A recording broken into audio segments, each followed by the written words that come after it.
ओम श्री गणेशाय नमः। जय श्रीमन नारायण, जय आदिशक्ति माता। दोस्तों, श्रीमद् भगवत गीता कुरुक्षेत्र के युद्ध स्थल में सैन्य निरीक्षण आप रोज सुन रहे हैं। अर्जुन उपवाच। तो दोस्तों, अब आगे की कथा आप अभी श्रवण करेंगे इस श्लोक के साथ। दोषैरते कुलघान्नं वर्णसंकार कारकः उत्साधन्ते जाति धर्मा कुल धर्मा स्वशाश्वतः। जो लोग कुल परंपरा को विनिष्ट करते हैं और इस तरह अवांछित संतानों को जन्म देते हैं, उनके दुष्कर्मों से समस्त प्रकार की सामुदायिक योजनाओं तथा पारिवारिक कल्याण कार्य विनिष्ट हो जाते हैं। तात्पर्य, सनातन धर्म या वर्णाश्रम धर्म द्वारा निर्धारित मानव समाज के चारों वर्णों के लिए सामुदायिक योजनाएं तथा पारिवारिक कल्याण कार्य इसलिए नियोजित हैं कि मनुष्य चरम मोक्ष प्राप्त कर सके। अतः समाज के अनुत्तरदायी नायकों द्वारा सनातन धर्म परंपरा के विखंडन से उस समाज में अवस्था फैलती है। फलस्वरूप लोग जीवन के उच्छेद से विष्णु भगवान को भूल जाते हैं। ऐसे नायक अंधे कहलाते हैं, और जो लोग इनका अनुगमन करते हैं वे निश्चय ही कुव्यवस्था की ओर अग्रसर होते हैं।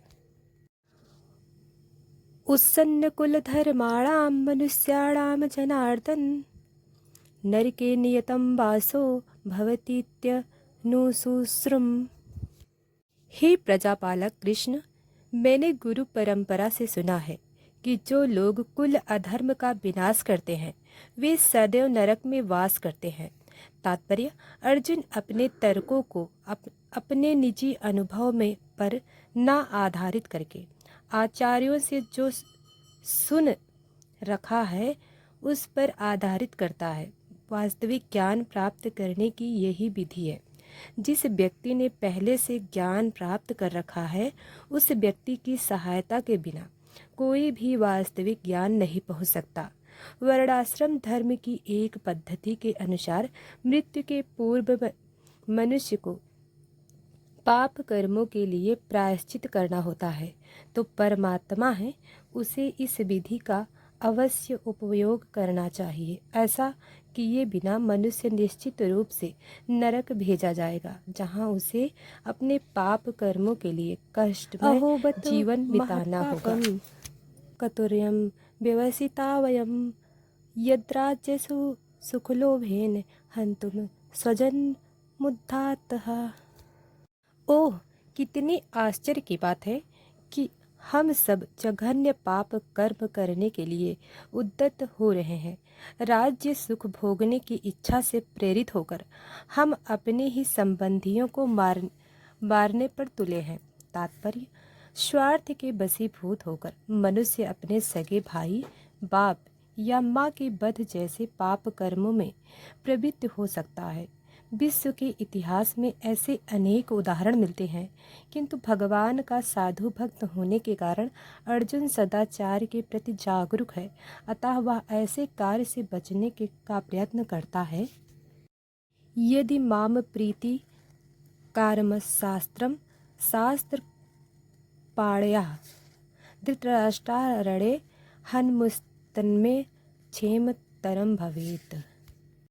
यदि शास्त्रधारी धृतराष्ट्र के पुत्र मुझे निहत्थे तथा रणभूमि में प्रतिरोध न करने वाले को मारे तो यह मेरे लिए श्रेयस्कर होगा।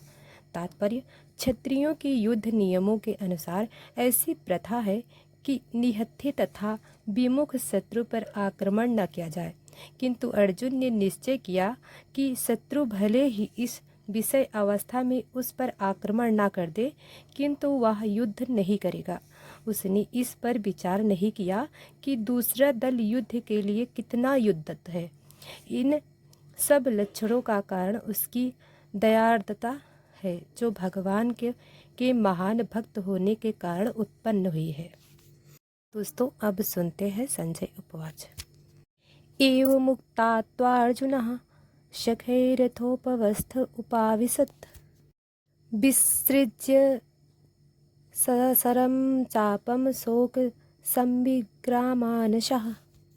संजय ने कहा, युद्ध भूमि में इस प्रकार कहकर अर्जुन ने अपना धनुष तथा बाण एक ओर रख दिया और शोक संतप्त चित्त से रथ के आसन पर बैठ गया। तात्पर्य, अपने शत्रु की स्थिति का अवलोकन करते समय अर्जुन रथ पर खड़ा हो गया, किंतु वह शोक में इतना संतप्त हो उठा कि अपना धनुष बाण एक ओर रखकर रथ के आसन पर पुनः बैठ गया।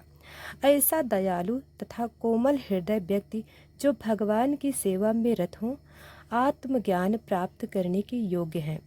इस प्रकार भगवद गीता के प्रथम अध्याय कुरुक्षेत्र के युद्ध स्थल में सैन्य निरीक्षण का भक्ति वेदांत तात्पर्य पूर्ण हुआ। तो दोस्तों, अभी तक वीडियो को लाइक सब्सक्राइब नहीं किया है तो अभी कर लें। हम कल से दूसरा अध्याय प्रारंभ करेंगे।